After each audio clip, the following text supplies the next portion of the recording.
இப்போ தான் நான் வந்து எங்கள் வீட்டில் அப்பா அம்மாவுக்கு ஹெல்த் இன்சூரன்ஸ் போட்டேன். எனக்கு ஒரு டேர்ம் இன்சூரன்ஸ் போட்டேன். எனக்கு 27 வயசு ஆகுது. ஏன் நான் ஒரு வயசா இருக்கும்போது எங்கள் வீட்டில் எனக்கு இன்சூரன்ஸ் போடல எங்கள் அப்பா அம்மா?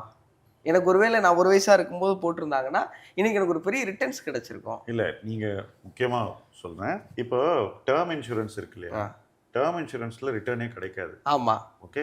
ஆமா. நமக்கு ஏதாவது ஒரு அசம்பாவிதம் நடந்தாங்க, நம்ம யார் நம்பி இருக்காங்களோ அவங்களுக்கு நாம கொடுக்கக்கூடிய வருமானம் அளவுக்கு பணம் வர்ற வாய்ப்பு அதில் இருக்கு. ஆமா. அதுலயும் ஒரு சிக்கல் இருக்கு. உங்களுடைய லைஃபினுடைய மதிப்பு ஹியூமன் லைஃப் வேல்யூன்னு சொல்லுவோம். உங்களுக்கு தெரியுமா? போட்டிருக்கீங்களா அந்த கணக்கு?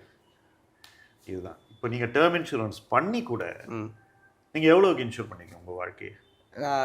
2 கோடி ரூபா சார். உறுதியா சொல்றேன், உங்களுடைய நிகழ்கால வருமானப்படியே உங்களுடைய லைஃப் வேல்யூ இதை விட சில மடங்கு அதிகம்னு நான் உறுதியா சொல்றேன். அதுல நீங்க வருங்காலத்துல வளர போறீங்க, உங்க வருமானம் வளர போகுது. அதெல்லாம் மாறும்போது உங்களுடைய ஹியூமன் லைஃப் வேல்யூ கூடிக்கிட்டே போகும்.